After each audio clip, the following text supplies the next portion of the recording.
All right, rockers, Turbo back here with you. Promise you an interview this week, and I am delivering on time as promised. Right now, joining me by Skype, all the technology that's out there, is a very, very dear friend of mine. Even though he's a pain in the ass, you love him, you all love him, you all know him from Overkill, but he's also got a new project called BPMD.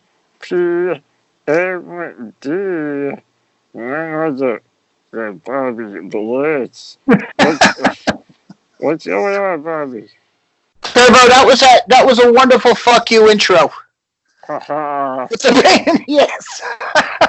I'm doing good for a pain in the ass. I'm doing good for a pain in the ass during the pandemic. So Exactly, man. I think we're all hanging in there with the pandemic. And hey, you know it's all love. From one pain in the ass to another pain in the ass. yeah, it takes one to know one, right? Yeah, exactly. Exactly, dude. So I gotta tell you, I was thrilled when you guys finally announced BPMD's American Made. You first told me about this like a year and a half ago, and it was hard to sit on it for such a long time. I mean, were you guys getting antsy, getting ready to release it? I don't think so. I think the idea of the record was, the idea started fast, the fire caught fast, it gained momentum within the four members. The purpose of it was fun. This wasn't obviously the playing itself is serious, but the purpose, what we were trying to have shine through was a good time. And that's what we wanted to do with it. So it wasn't about being antsy.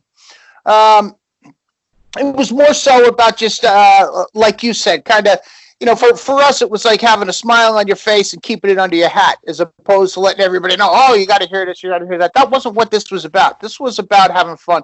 And I do think that based on the timing of the release, we just mentioned Peter Pandemic here, and the fact that everybody's in the same boat with this, and we the new normal is different than the old.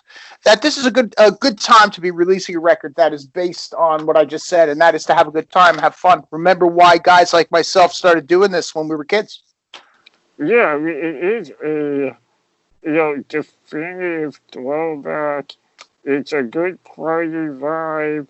Listening to it, it gave me the vibe when the R.A.D. All Stars get together and have their set, and everybody's just having a good time. Nobody's worried about what's really going on, why we're there. It's all about enjoying the music that we all know and love from all over the years. I think you guys really managed to do a great job doing that, as well as putting a new take on some classics. And that's something else that you guys managed to do very well is you managed to do a good mix of keeping true to the original while giving it the heavier edge that you're looking for.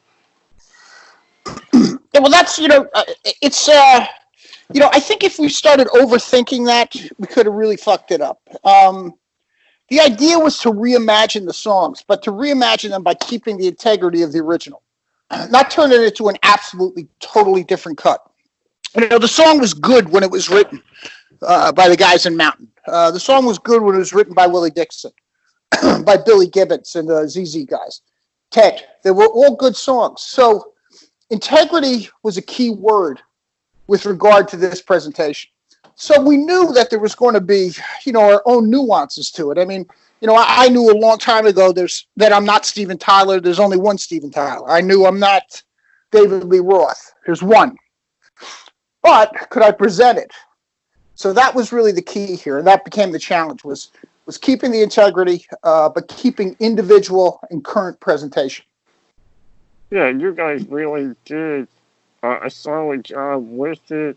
I mean, Toys in the Attic, I was worried you were going to need tighter underwear to get through the vocals of it, but yet you put your own take on it, and you can still hear the original, but you still get your vibe, your version, your vocals out of it, and you really don't lose anything, and that's a lot of credit to the how well the four of you work together. And I was curious, you and Mindy and Portnoy are all here on the East Coast. How did the West Coast guy of Phil Devil get into this? Well, the chemistry was spawned from Metal Allegiance, right? When it comes to Mark and Mike, they're two of the core members of that band, so their chemistry is totally intact. Mm-hmm. Now, you add me to it as a guest, and I was also able to complete a song with them, write a song, add my own 2 cents to it, and that was with Mike, Mark, and Alex Skolnick. So that chemistry was kind of intact there. I mean, also done, some Black Sabbath shows with Mike and Mark. So I've played with these guys. Phil Demo's also kind of an add-on guest in Metal Allegiance, so I've shared a stage with him.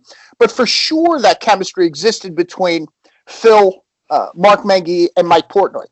And Phil is a wide scope guitar player. He's not just a thrash beater. I think that, or a shredder. He's for sure a shredder, but his scope of guitar expertise spans different genres. So, I know this by hanging out with him. So did Mark and so did Mike.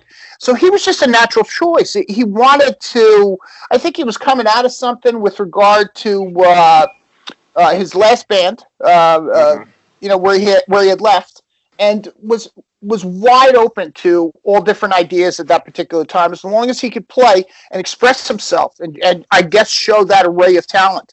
So he was just a natural choice for this, and I think a perfect one, because he updated these songs with his tones. He kept the leads intact with integrity, but had his own spin on them, which was killer.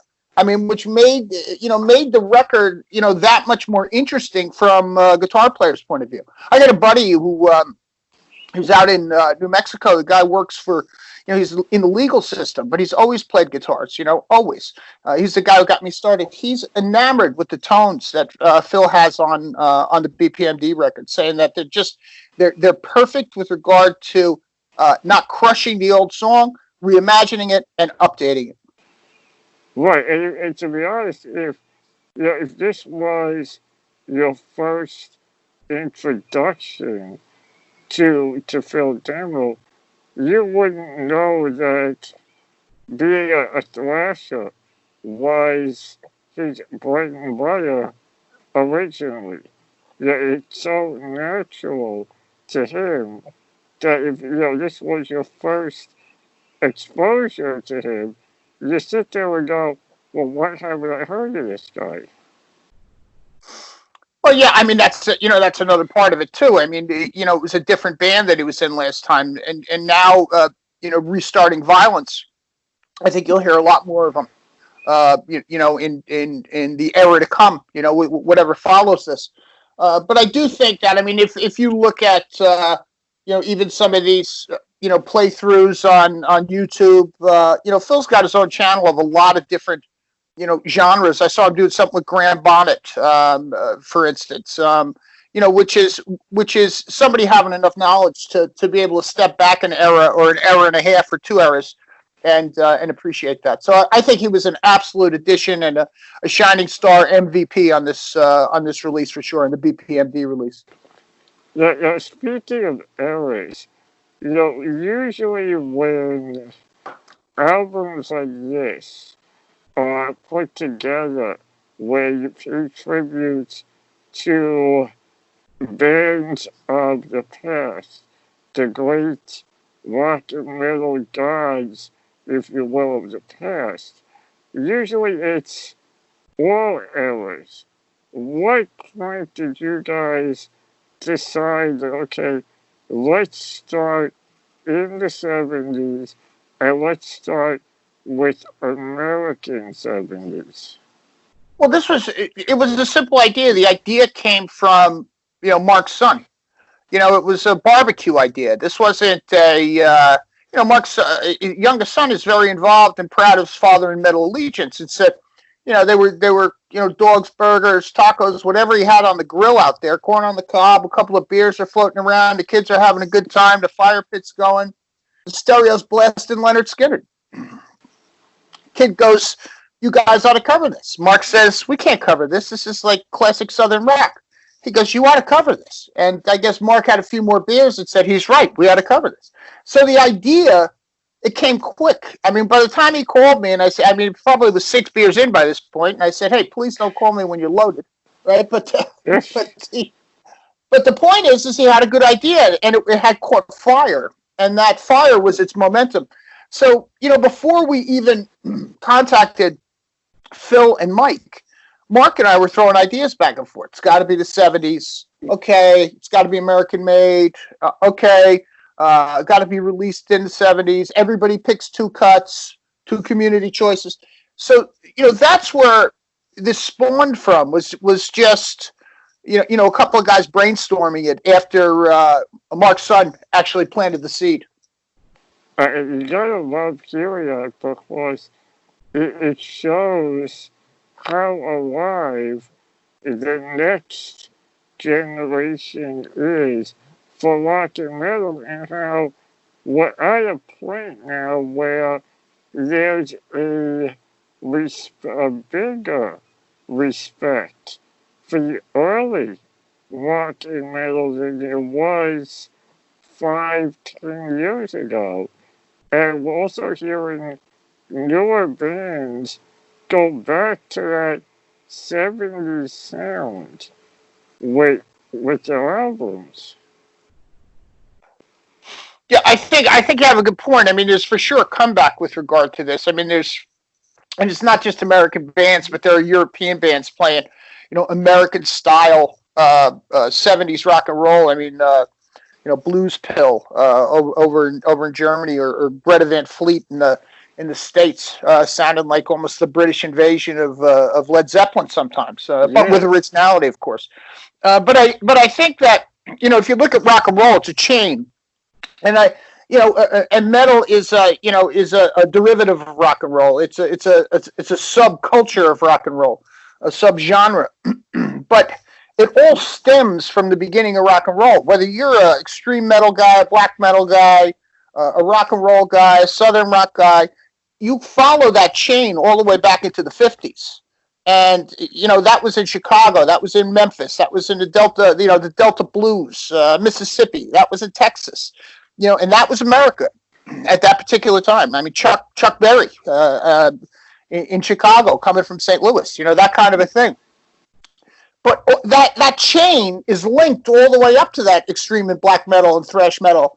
I mean, it's linked. I mean, you may not, if you're an extreme fan, you may say, "Oh, that's not true. It's not in ours." Well, yeah, it is.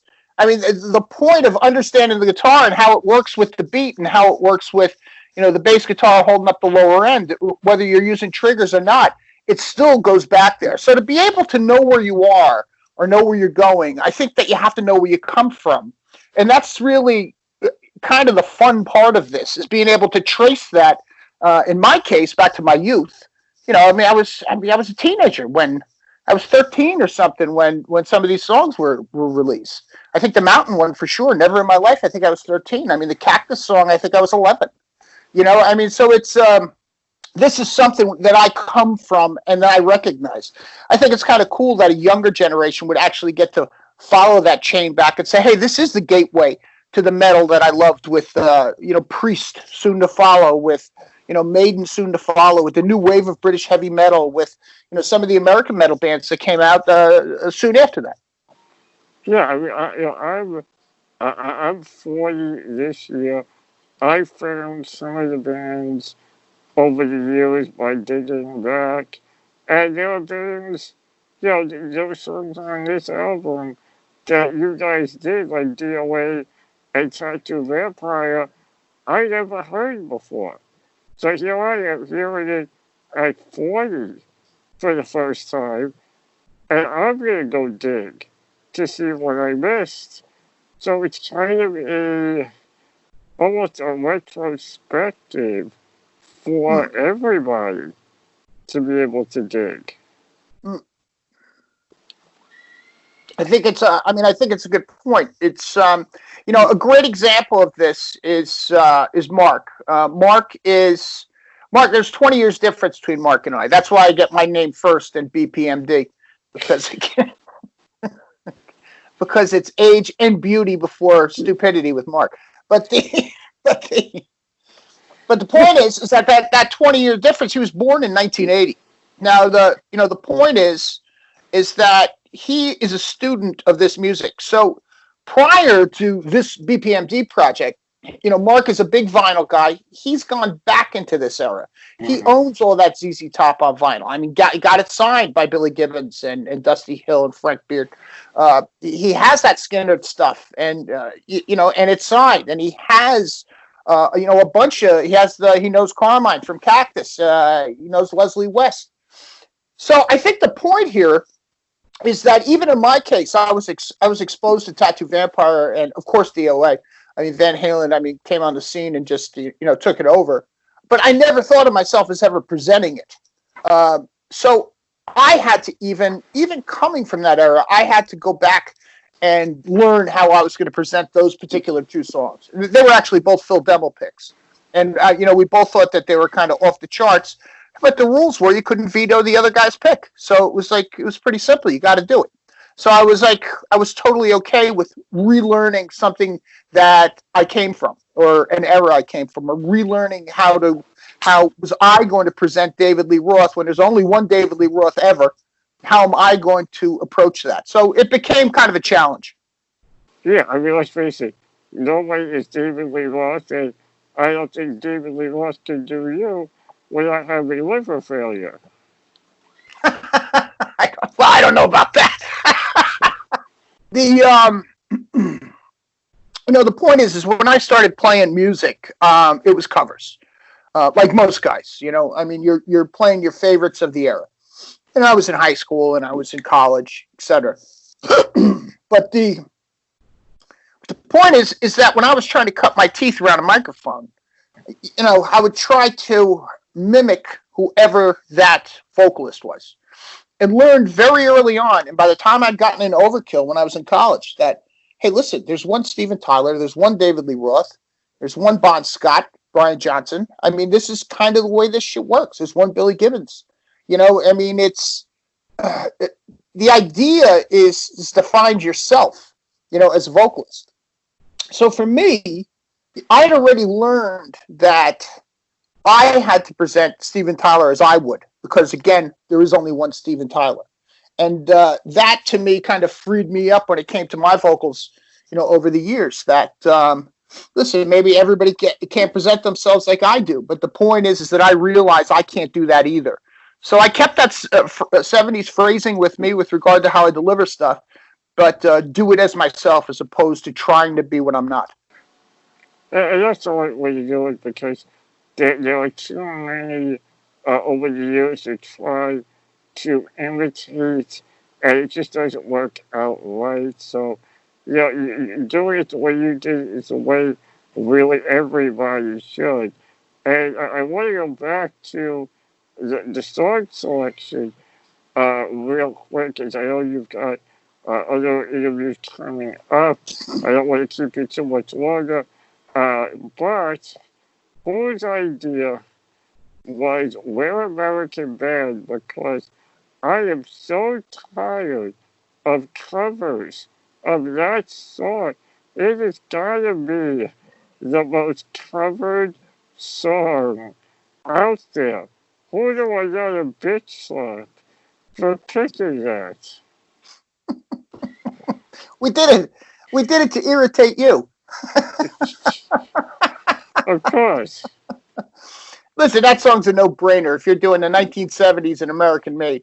I think, that was a community pick, but we kind of all knew that it had to be that community pick. Sure. Love it or hate it, I mean, I get it, man. I was singing that song in the shower, so I really didn't even have to go over anything, for that tune. I mean, I listened to it maybe half a dozen times and said, I got it, that kind of a thing. Right. But it was supposed to be the staple in it. It wasn't supposed to be, oh, look at this groundbreaking uh, um, idea. This was not a groundbreaking idea. The groundbreaking idea was that everything was American made on the record. Mm-hmm. That was, or I don't even know if that's groundbreaking, but at least the originality that lends itself to the project was that. So this was just a no-brainer. And if you notice in the song, I actually changed the lyric "Up All Night with Freddie King" to "Up All Night with Kerry King." so it is a little different. I might have missed it. I'm gonna have to go back and check it out again. I think I missed that, so I gotta re-listen to that. Up All Night with Kerry King. I got to tell you, poker's his thing. I like that twist, and if anybody can make that happen, Blitz, it's you. I mean, BPMD, American Made, a great way to get in touch with some of those old classics. Everybody make sure you pick it up. Blitz, before I let you go, we know that as you put it, peer pandemic decided to show up right at the end of what was the North American leg of the Overkill tour. And everyone's kind of curious where you guys are at, what's Overkill's plan for the rest of this year going into next year, if there is one yet. Well, we're in this with everyone else. I mean, that's what's going to happen at the end of this year is nothing. We're working on a record. It's just that simple. We've taken ourselves out of the the touring cycle, even if it starts up. Our approach is going to be business as usual with regard to writing a record. We're about 10 songs deep. We're looking to do U.S. dates come April 21. Hopefully everything we're in a position where there's either a vaccine or that or the threat is gone. I don't know which it will be. I would think probably the first. But the feeling of having business as usual on a personal level makes this pandemic a little bit easier to swallow on a personal level, because I can work, I can do what I normally do, so it feels except for going out and meeting the buddies for a cold one at the bar, everything else to me is kind of the same at this point. And I wish that for all other people. I think it's a great time for people to reinvent themselves, find out what's important in their lives, reacquaint with what's important in your life, come up with new ideas. And I can tell you, I'm optimistic because, and I'm speaking about this because it's an American record, it's an American interview, and we're in America. We're resilient people. We may have differences, but we're resilient. And when things are dark, comes our best ideas. And am I going to see all of them? Will I be around for all of them? I don't know. But for sure, a brighter future ensues after this. After being hit by a jet plane, after looking both ways while crossing the street. So. It's the truth. It's the absolute truth. We're all going to be stronger for it on the other side. And hopefully we'll all be there together to get back to normality. I can see your ugly mug and smell your BO in person again.